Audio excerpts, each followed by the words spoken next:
할렐루야. 하나님의 은혜가 오늘도 귀한 주일 주님의 성전에서 예배 드리시는 여러분 모두와 함께 하시기를 간절히 축복합니다. 우리 옆에 분들하고 인사해 보겠습니다. 사랑합니다. 축복합니다. 사랑합니다. 축복합니다. 사랑합니다. 축복합니다. 참 잘 오셨습니다. 이번에 인사하실 때는 내가 나에게 인사하는 거예요. 내가 나에게. 한번 해볼까요? 참 잘했다. 그동안 수고 많았다. 내가 널 사랑한다. 오늘도 은혜 많이 받자. 화이팅. 네, 누가 누구에게요? 내가 나에게. 네, 오늘도 그런 은혜가 임하게 될 줄로 믿습니다. 평안에서 든든히 서가시는 여러분 모두가 되시기를 축복합니다. 같이 따라해 보겠습니다. 모든 것이 하나님의 은혜입니다. 긍정과 감사로 하나님을 예배합니다. 그렇습니다. 모든 것이 하나님의 은혜이고 또 그 은혜를 기억하면서 긍정적으로 삶을 살아가고 감사를 고백하면 여러분들의 삶이 다 형통하게 풀리게 될 줄로 믿습니다. 그런 은혜를 가지시고 오늘도 말씀에 집중하셔서 오늘 잘 살아가는 삶, 어떤 것이 잘 살아가는 삶인가에 대해서 함께 은혜를 나눠보도록 하겠습니다. 여러분 앞에 나와 있는 화면에 이 글씨가 어떤 글자일까요? 한번 읽어보시기 바랍니다. 사람? 뭘까요? 다 같은 말입니다. 삶이라고 읽지만 이 삶이라고 하는 말은 사람이라고 하는 말의 준말입니다. 그러니까 사람이라고 하는 것은 이 삶을 통해서 인생을 살아가는 것인데 이 사람으로 읽어도 좋고 삶으로 읽어도 좋고 사람의 준말이 삶이기 때문입니다. 우리의 삶은 사람과의 만남입니다 했습니다. 그래서 일생이 사람과 만나는 것이 우리의 삶이에요. 그래서 어떤 사람을 만나고 또 나는 어떤 사람이 되고 그래서 그 사람과의 만남을 통해서 우리의 인생이 사라져가는 것이다 라고 하는 것입니다. 그래서 우리는 우리의 삶을 잘 살기 위해서 좋은 만남을 가져야 됩니다. 오늘 제가 말씀을 준비하다 보니까 제가 여러분들과 만난 지 얼마나 됐을까요? 오늘이 딱 만 1년 되는 주일입니다. 1년 전에 주일날 낯선 모습으로 여러분들을 만나 뵀어요. 그리고 1년간 지나온 삶을 쭉 돌아보니까 저에게는 감사밖에 없고 은혜밖에 없고 또 모든 것이 다 행복한 순간이었다라는 생각을 하게 됩니다. 어떻게 여러분도 그렇습니까? 네, 빈말 아니시고요. 네, 우리의 만남이 이렇게 소중합니다, 여러분. 그래서 이 만남을 소중하게 여기고 또 한순간순간 또 한 분 한 분 대할 때마다 예수님을 대하듯이 우리가 살아가게 되면 우리의 삶이 더욱더 행복하고 또 은혜스러운 삶이 될 줄로 믿습니다. 이러한 빠르게 지나가는 사람과의 만남, 시간들이 모아져서 우리의 인생이 되는 것이고 그 우리 인생은 하나님 앞에서 잘 살아내야 될 우린 책임이 다 있다라고 하는 것입니다. 그래서 우리의 인생을 되돌아봤을 때 잘 살기 위해서는 이제 세 가지의 모습으로 우리가 삶을 살아가야 되는 거예요. 그것은 well-being, 또 well-dying, 또 well-aging. 여러분 많이 들어보셨죠? 많이 들어보셨을 겁니다. 사람이 사람답게 사는 것을 well-being, 또 사람이 사람답게 죽는 것을 well-dying. 그렇게 사람이 사람답게 늙어가고 나이 들어가는 것을 well-aging이라고 하는 거예요. 그래서 우리는 well-being 인생으로 살다가 또 well-aging 하다가 well-dying으로 삶을 마치는 것이 우리의 인생이다라고 하는 것입니다. 그래서 우리가 인생을 잘 살아내야 되는 거예요. 어떤 삶이 잘 사는 삶일까? 물론 정답은 없습니다. 각자의 사람의 환경이 다 다르고 또 살아가는 모습이 다르기 때문에 정답은 없지만 그래도 우리가 당장 내일 죽는다 해도 후회 없는 삶을 살기 위해서 매 순간순간 오늘의 최선을 다해야 됩니다. 여러분 농사는 올해 실패하면 내년에 다시 한 번 더 도전하면 되고 대학에 떡 떨어지면 올해 한 번 더 고생해가지고 재수해서 내년에 도전하면 돼요. 그러나 우리의 인생은 한 번 끝나면 다시 기회가 있을까요? 없습니다. 그래서 우리의 인생을 일생이라고 하는 거죠. 일생. 한 번밖에 주어지지 않는 시간들을 우리는 후회 없는 삶을 살아야 돼요. 그래서 사람과의 삶 속에서 최선을 다하고 또 원수 짓지 말고 항상 교제를 잘 해나가는 진실한 삶을 우리는 살아가야 된다라는 것입니다. 그러면 어떻게 살아가는 것이 하나님이 보시기에 기뻐하는 삶이 될 수 있을까요? 성경에 모범을 찾아보면 모세라고 하는 사람을 들 수가 있습니다. 우리가 지금 오늘 신명기의 말씀을 보고 계신데 신명기 마지막 부분이에요. 그래서 마지막이어서 그런지 몰라도 모세의 죽음에 대한 장면이 나오고 있거든요. 이 모세는 일평생을 참 잘 살아가는 삶을 살았어요. 그래서 모세의 삶을 통해서 우리는 어떻게 살아가는 것이 잘 사는 삶인가를 한번 함께 오늘 생각을 해보자라는 것입니다. 여러분, 모세는 120세의 나이가 들어서 느보산이라고 하는 산 꼭대기에 섰습니다. 산 꼭대기에서 가나안을 쭉 바라보면서 그의 일평생이 파노라마 같이 쭉 지나가는 거예요. 모세가 자신의 삶을 되돌아보니까 120평생이 한마디로 파란만장이었습니다. 파란만장이었어요. 여러 가지 우여곡절 시련이 많아서 120세의 삶까지 살게 되었다라고 하는 것이죠. 모세는 지금 나이가 120세인데 그의 인생을 나누어 보면 40, 40, 40으로 나눌 수 있어요. 바로의 궁전에서 왕자로 40년을 살았고, 또 미디안 광야로 쫓겨나서 양치기로 40년을 살았고, 하나님께서 불러주셔서 광야의 백성의 리더로 40년을 살았습니다. 그렇게 모세는 40, 40, 40, 120년의 삶을 살았습니다. 그는 처음에 40년 동안 자신이 뭔가 해낼 수 있는 존재라고 생각했어요. 그는 왕자로 삶을 살았기 때문에 권능도 있었습니다. 능력이 있었어요. 자기가 마음만 먹으면 모든 것을 다 할 수 있다고 생각했습니다. 그러나 그는 그 마음이 잘못된 마음이었죠. 결국 살인함을 통해서 미디안 광야로 쫓겨가서 광야에서 40년 동안 아무것도 할 수 없는 존재임을 깨닫게 되는 거예요. 40년 광야의 생활 속에서 그는 양치기를 하면서 낮아지고 겸손해지고 또 자신을 참고 인내하는 훈련을 하게 됩니다. 그리고 다시 40년은 하나님께서 그를 80세에 부르셔가지고 그에게 능력이 없지만 하나님을 통해서 아무것도 아닌 이 모세에게 능력을 베풀어 주셔가지고 이스라엘 백성들을 광야로 나오게 하고 결국 가나안까지 인도하게 하는 거예요. 그러한 120년의 세월을 느보산 꼭대기에서 가나안을 쭉 바라보면서 자신의 인생을 회고하는 겁니다. 여러분들의 인생은 어떠신가요? 그동안의 인생을 쭉 돌아보시면 우여곡절이 아마 많이 있으셨을 거예요. 때로는 웃을 일도 있었을 것이고 때로는 슬퍼가지고 눈물 날 일도 있었을 것입니다. 그러나 여기까지 잘 살아오셨습니다. 그래서 오늘 모세가 자신의 인생을 되돌아보면서 모든 것이 하나님의 은혜이구나 라는 그러한 고백을 하고 인생을 이제 마감하게 됩니다. 오늘 우리가 어떻게 사는 것이 모세처럼 의미 있는 인생을 살아가는 방법인가에 대한 말씀을 나눌 텐데, 첫 번째, 사명을 완수하고 부름받는 멋진 삶이 우리에게는 잘 살아내는 의미 있는 삶인 것입니다. 한번 따라해 볼까요? 사명을 완수하고 부름받는 멋진 삶. 그렇습니다. 오늘 본문의 신명기 34장 4절 말씀에 보면 여호와께서 그에게 이르시되, 그러니까 그 모세에게 말씀하시는 거죠. 이는 내가 아브라함과 이삭과 야곱에게 맹세하여 그의 후손에게 주리라 한 땅이라. 내가 내 눈으로 지금 가나안 땅을 보게 하였거니와 너는 그리로 건너가지 못하리라 하시매 했습니다.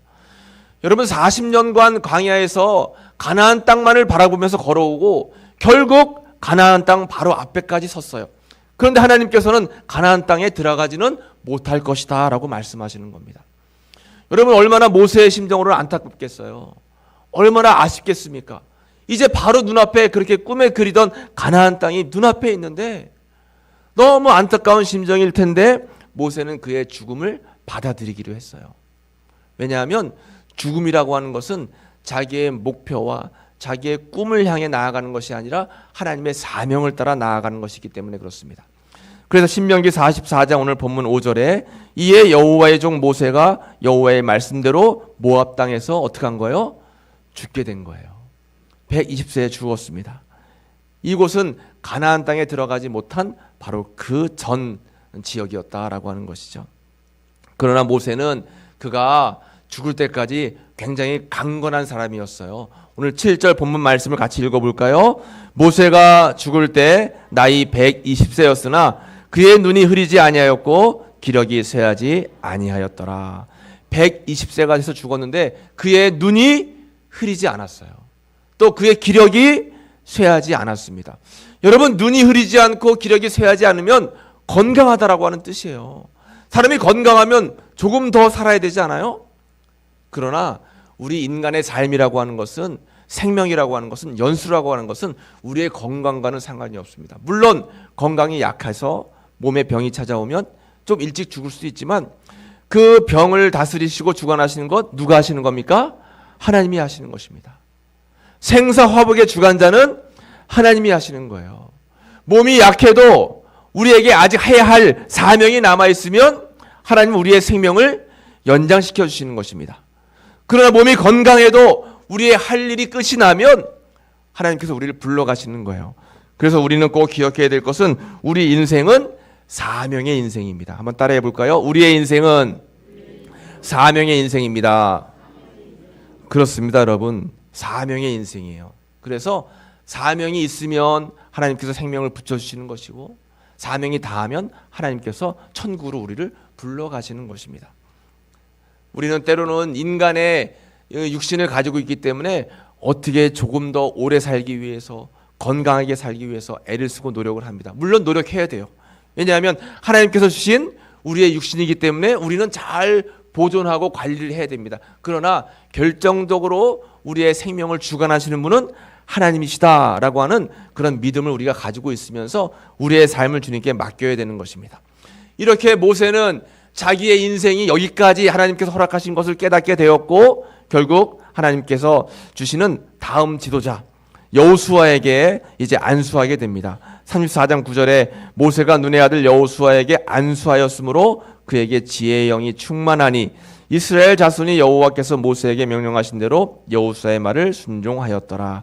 결국 자신의 사명은 여기까지인 것을 깨닫게 되고 그 사명을 누구에게 넘기는 거예요? 여호수아에게 넘기게 되었다라고 하는 것입니다. 신명기 34장 10절 말씀에 그 후에는 이스라엘에 모세와 같은 선지자가 일어나지 못하였나니 모세는 여호와께서 대면하여 아시던 자다 했습니다. 모세와 같은 자가 그 이후로도 그 전에도 없었다라고 하는 거예요. 그만큼 하나님 보시기에 최선을 다해서 생명을 다해서 그에게 주신 사명을 잘 감당하다가 주님께서 허락하신 그날에 주님 품에 올라가셨다라고 하는 것입니다. 여러분도 하나님께서 이 땅에 생명을 주시고 또 이 땅을 보내주셨어요. 여러분들에게 각자에 맞는 다 사명을 주셨습니다. 가정에서 또 일터에서 교회에서 다 각자의 사명이 다 달라요. 나는 이렇게 하는데 너는 왜 이렇게 하냐? 다른 사람 비판하거나 판단할 필요가 없습니다. 왜요? 하나님께서 주신 사명은 다 다르기 때문입니다. 다만 나에게 주신 사명이 무엇인지를 잘 깨달아서 그 사명에 우리는 최선을 다하는 거예요. 부끄럽지 않은 삶을 살아가는 것입니다. 여러분, 아프리카의 선교의 아버지라고 하는 분이 리빙스턴이라는 분입니다. 이분은 32년간 목숨을 걸고 아프리카에 선교를 가셨어요. 그래도 때로는 가끔 한 번씩 고향에 들어오시긴 했는데 1년이 지나도 2년이 지나도 돌아오지 않는 거예요, 고향에. 그래서 너무 궁금한 가족들과 또 여러 사람들이 이제 아프리카에 잘 계신가 리빙스턴 선교사님을 찾아갔습니다. 그런데 밀림에서 지금도 아프리카는 많이 개발이 됐지만 이 30년 전 당시 오래전에는 아프리카가 전혀 밀림이었어요. 밀림에 헤쳐 가보니까 이 리빙스턴 선교사님을 만나게 됐는데 말라리아와 장푸스에 걸려가지고 삐쩍 마른 몸으로 그 선교 활동을 하고 계신 거예요. 빨리 집으로 돌아가자. 가족들이 집에 가자고 막 이제 붙들고 하니까 이 선교사님이 이야기하길 나의 사명은 아프리카에 있다. 내 생명이 아직도 몸이 연약하지만 내 생명이 아직도 붙어 있는 것은 내가 아직 할 일이 있기 때문이야 하면서 그 사역 선교를 마치지 않고 마지막 끝까지 사명을 다하다가 그 아프리카에서 한 오두막집에서 무릎을 꿇고 기도하는 그런 모습으로 돌아가셨다라고 하는 거예요. 여러분, 지금도 전 세계 각국에서 주의 사명을 감당하는 선교사님들, 또 지금도 전 한국 전역에서 모든 교회에서 다 함께 교우들이 함께 모여 예배드리고 자신의 사명이 끝날 때까지 힘과 용기를 달라고 기도하며 예배하시는 분들이 계세요. 여러분, 사명이 다 할 때까지 최선을 다해서 하나님 앞에서 힘과 용기를 내고 인생을 살아가시는 귀한 삶이 되시기를 간절히 축복합니다. 두 번째로 모세는 어떠한 삶을 잘 살아냈을까요? 따라해 보겠습니다. 성화된 모습으로 살아가는 멋진 삶. 그렇습니다. 모세는 성화된 모습으로 삶을 살아갔어요. 34장 본문의 10절 말씀 보면 그 후에는 이스라엘의 모세와 같은 선지자가 일어나지 못하였다 했는데, 모세도 원래는 굉장히 다혈질적인 사람이었죠. 오죽하면 왕자로 있을 때에 그의 동족을 괴롭혔다라고 하는 그런 모습을 보면서 사람을 돌로 쳐서 죽이기까지 했잖아요. 그러나 민수기 12장 3절에 보면 모세를 이렇게 표현합니다. 이 사람 모세는 온유함이 지면의 모든 사람보다 더하더라. 광야의 40년 여정을 그가 미디안 광야에서 양을 치면서 이제 인격적으로 많이 성숙을 이루게 된 것입니다. 그래서 광야에서 이스라엘 백성들이 이끌어 나올 때도 때마다 원망하고 불평하는 사람들이 많이 있었지만 이 모세는 인격이 잘 다듬어져서 그들을 잘 인도할 수 있었다라고 하는 거예요. 우리도 삶을 살아갈 때 우리가 신앙생활하면서 우리의 신앙과 더불어서 인격이 자꾸 날로 성화되어야 됩니다. 거룩하게 변화되어야 되는 거예요. 고린도후서 4장 16절 말씀을 같이 읽어볼까요? 그러므로 우리가 낙심하지 아니하노니 우리의 겉사람은 낡아지나 우리의 속사람은 날로 새로워지도다. 아멘. 그렇습니다. 우리의 속사람은 이제 겉사람은 날로 이제 후패하나 겉사람과 다르게 속사람은 더 새로워져야 되는 거예요. 그것은 인격적으로 성숙해져야 되는 것입니다. 신앙생활하면서 자꾸 우리가 예수님의 닮은 모습으로 예수님의 향기를 세상에 전할 수 있는 삶을 살아야 돼요. 여러분, 요즘에 이제 미디어에 보면 기독교에 대해서 또 교회에 대해서 비판을 하는 사람들이 많습니다. 아이고, 그럴 때마다 우리가 저 사람들은 아주 못됐어, 교회를 저렇게 욕하고 교회 다니는 사람들, 성도들을 저렇게 못 살게 굴까라고 생각도 되겠지만, 먼저 우리의 자신을 돌아봐야 됩니다. 믿는 사람들이 선행을 행하고 좋은 모습을 보이고 예수님의 향기를 드러내서 사람들로 하여금 야, 저 사람은 좀 다르구나, 저 교회는 다르구나 하는 그러한 모습들을 보여줘야 되는 겁니다. 저는 기도하면서 우리 우성교회가 이 지역사회에서 무언가 모범이 되고 또 선한 영향력을 미치는 그런 교회가 되기를 간절히 소망하고 있어요. 그냥 자리만 차지하고 건물만 가지고 있는 것이 교회가 아닙니다. 이 지역사회에서 어려움 당하고 있는 분들, 또 이 지역사회에 살고 있는 우리 청소년들, 어린이들, 그들을 잘 돌보고 가꾸고 장학금으로 키워내고, 또 어려운 분들에게는 불우이웃 돕기 섬금을 통해서 아니면 다른 모습들을 통해서 어떻게 하면 조금 더 예수님이 기뻐하실 그런 일들을 우리 교회가 해낼 수 있을까라는 그런 생각을 하게 되는 것입니다. 여러분, 꽃 가운데에 세계적으로 널리 알려진 그러한 꽃이 있는데 선갈퀴라고 하는 그런 야생화가 있답니다. 우리나라에는 이제 울릉도에 이 야생화가 많이 피어 있다는데, 여러분 선갈퀴라고 들어보셨습니까? 저도 처음 들어봤는데, 이 선갈퀴는 이제 꽃이 꺾이고 또 꽃이 져도 향기가 엄청 오래 간다는 거예요. 꽃은 한번 꺾이고 지고 나면 향기를 다 잃잖아요. 그런데 이 선갈퀴는 꽃이 시들고 또 꽃이 꺾여도 그 향기가 죽은 상태에서도 엄청 오래가는 꽃으로 유명하답니다. 여러분, 우리가 예수님의 향기를 품고 모든 사람들이 보기엔 아, 저 사람은 뭔가 다르구나, 아, 저 교회는 뭔가 다르구나 라고 그것을 드러내서 알리는 것이 아니라, 드러내지 않아도 그 몸에서 그의 삶에서 향기가 드러나면 그것을 통해서 많은 사람들이 깨달음을 얻고 또 그 삶을 통해서 사람들이 또 예수님의 향기를 맡을 수 있는 그런 삶이 우리에게 필요하다라고 하는 것입니다. 1929년 5월에 벨기에에서 어떤 작은 아이가 태어났습니다. 그런데 태어나자마자 굉장히 몸이 많이 아팠습니다.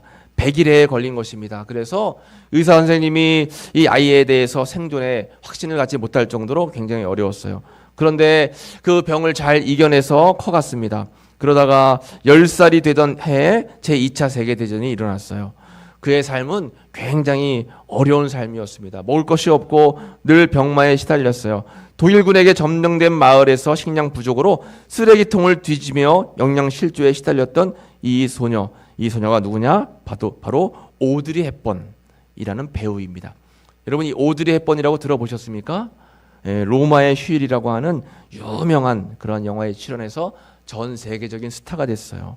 오드리 헵번. 그런데 그가 이렇게 스타가 되고 돈을 많이 벌고 나서 처음 한 게 뭐냐면 유니세프 친선 대사가 돼서 전 세계에 있는 어려운 아이들을 돌보는 일에 앞장선 거예요.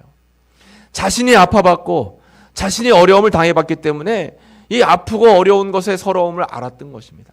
그래서 내가 남은 여생 내 전 재산을 털어가지고 어려운 이웃을 돌본다 해서 전 세계를 다니며 이제 어린이들을 돌보는데, 특별히 소말리아에 가서 소말리아에 죽어가는 아이들을 통해서 큰 깨달음을 얻은 거예요. 그래서 이제 죽을 때까지 이 오드리 헵번은 이렇게 어려운 아이들을 돌봤는데, 특별히 오드리 헵번이 소말리아에 갔다가 그가 이제 몸이 안 좋아서 소말리아에서 돌아와서 병원에 가보니까 이제 그에게 대장암 말기 판정을 받아서 시한부 인생이 되게 된 거예요.